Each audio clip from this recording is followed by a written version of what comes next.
Hello everyone, welcome to my YouTube channel.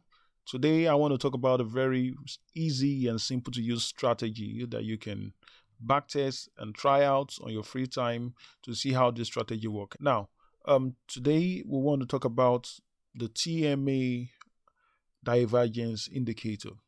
Now we can see that today I'm looking at the Litecoin USDT chart and I'm on the 4-hour time frame on Binance TradingView, of course. And one thing we can see with charts is that, well, the chart price is in an uptrend, though we can see this last candle showing us that sellers are stepping in, but definitely price is in an uptrend. The only reason we can say the trend has changed is if price break this zone around here, then we know that there's a possible reversal. So let's go into the video of the day. Now, one thing I want to please plead with my viewers is that if you enjoy this video content, please click on the subscribe button, support my channel. Please take me to 1,000 subscribers. I'll be super thankful. So we come back to our indicators. Now, when we come back to our indicators, we want to type TMA Divergence Indicator, TMA Divergence Indicator. Now I have it favorite on my indicator, so I click on it, TMA Indicator Divergence, and I click this and I say okay, apply. And of course what we have here is that we have our special indicator on our chart. So do we start using our indicator like this? Of course not. For every trader, every reasonable trader, of course, whether beginners, intermediates, or advanced, you really want to draw your support and resistance zone. So how do you draw your support and resistance zone for those who are beginners? That is a question that every beginner wants to ask. The good thing about TradingView is that there are so many people working on the back end of TradingView trying to create their indicators, and there's this one special indicator we can use for support and resistance line, and it's called, let's go to our indicators, let me show you that. It's called swing high low support and resistance. Swing high low support and resistance. I also favorite it. Sometimes I play with it too. So once we click on it, if we come to our chart, what we'll see is that this indicator is showing us areas where price have reached and price reacted to. You can see this point, price got here, reacted to it, got to this resistance and dropped down. So the red is for resistance, the blue is for support. Isn't that cool? So how do we draw this line? So we come back to our chart, and on the left hand side we want to come to our trend lines and select the horizontal lines. So once we select the horizontal lines, what we want to use is, okay, where have price been before? Price have been here, so we select this. This is our support. Okay, let's do it again. We click copy again, and then we look at where price have been before. We select this.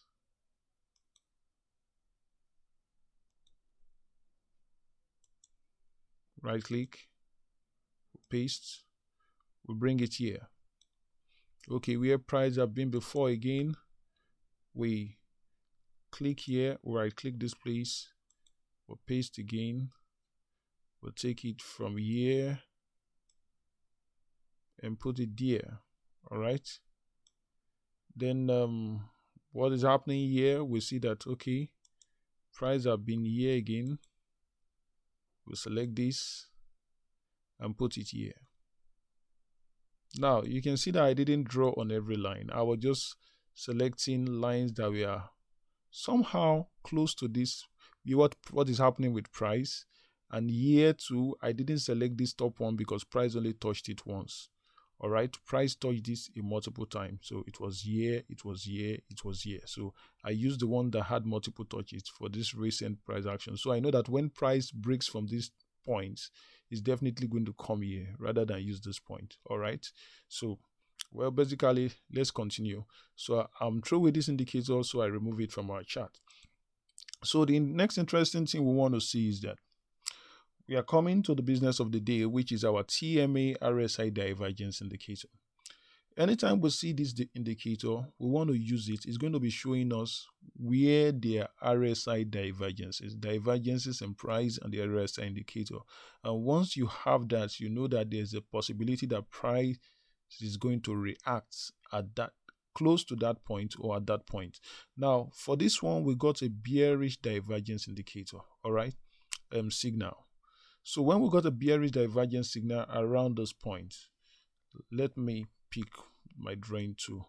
Okay, once we had a bearish divergence signal around this point, we want to wait for volume confirmation. This green candle is a big green candle, and now if you see the next red candle didn't really do much. This candle is going to be our entry, all right, because this big candle engulfed. If you put it beside this green candle, it was going to engulf that green candle. So we take our entry after this candle and put our stop loss right on it, and then we say, okay, the next support will be our exit. So now, if you go back to time, one thing I'll tell you about this indicator is that if you are trading with a trend, you are not going to have a problem with this indicator. Now, look at this. This was in the downtrend. Price was in the downtrend right here, all right? Price was in the downtrend right here, all right? And price tried to break structure around here. Then we got this signal. This is a bearish divergence signal. So immediately we got the signal around here. We take our entry. For those who are conservative, looking at this, look at the volume bar here. You can see that this volume bar engulfed this buy volume. So you know that this is telling you that there are more sellers than buyers, all right? So you take this and you enter, okay, some people, some conservative will want to exit here.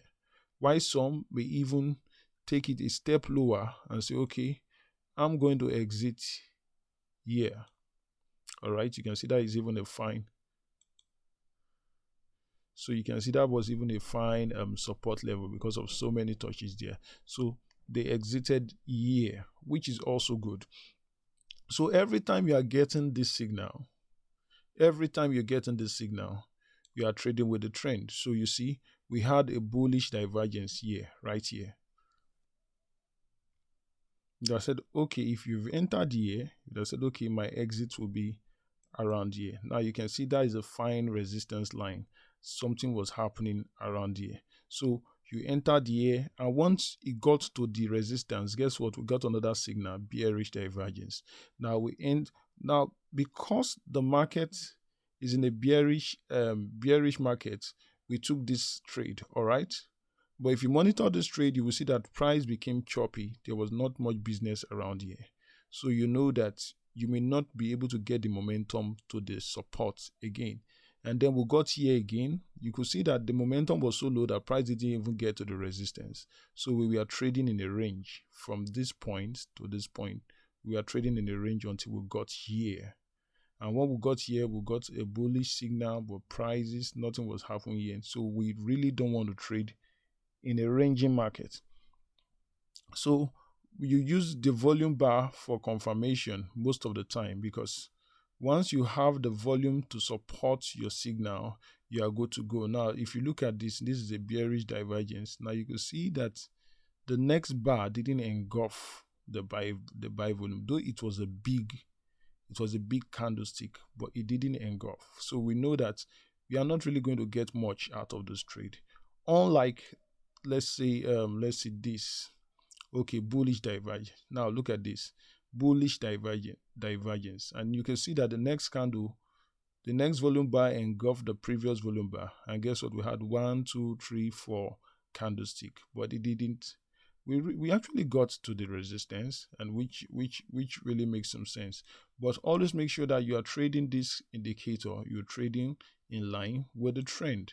You can see what happened here. We had a bearish divergence signal. You see, this was a buy candle here. The next candle didn't engulf until we got to this point. All right, until we got to this point right here. Look at it. Look down, and you see that the volume bar engulfed this. So I'll rather take my entry here because this does not look like an ending volume. I'll take my entry here and okay, I exit at the support. So I think the next thing I want to show you is how to take your entry and your exit. Now, it's easy to say from hindsight how to take entry and exit, but this is some stuff that I've done in a while, and I can tell you confidently that you should take your entry on a lower time frame and take your exit on the higher time frame. Now, if you're trading on the 4-hour time frame, you want to look at where you're going to exit the market on the 4-hour time frame. But then you should not, and you must not enter a trade on the higher time frame. You have to come to like maybe the 15-minute time frame to see how you're going to enter this trade. Okay, let's assume you are bullish on Litecoin. And guess what? On the 4-hour time frame, let's say Litecoin is super bullish. And now, coming here, you can see that sellers are more like in control of this time frame. They are pushing prices down. So let's assume that you are thinking that okay, the $59.63 is your exit. All right, you already know that this is your exit on the higher time frame. Okay, you're already saying this is your exit on the higher time frame. All right, 59, the 59 point, let's just say $59 time frame. The $59 area is your exit. Now you want to enter this trade, you have to come to your 15 minutes. So on the 15-minute time frame, you want to enter when you get a bullish engulfing candle. Right here now, you can see that we've not had a bullish engulfing candle in a while. All right. The last time we had a bullish engulfing candle was right here, which is like close to like 2 hours ago. So this is the last time we had a bullish engulfing candle. So you'll be waiting to get a bullish engulfing candle as a confirmation that is supported by volume. You want to see a strong volume, like a volume that engulf all the sell candles around this area to take this buy trade. And once you take the buy trade, you exit at the 59.50 area. So basically that is all about this indicator. There are more to come. I'll be sharing more trading insights on how to trade, especially for beginners and those that are in love with some of these indicators. Thank you very much for watching my YouTube video. I really appreciate you guys. I want you to subscribe to my channel and click on the like button. And if you have something to say, you can drop it on the comment section. I'll definitely give you feedback. Thank you. Have a beautiful day.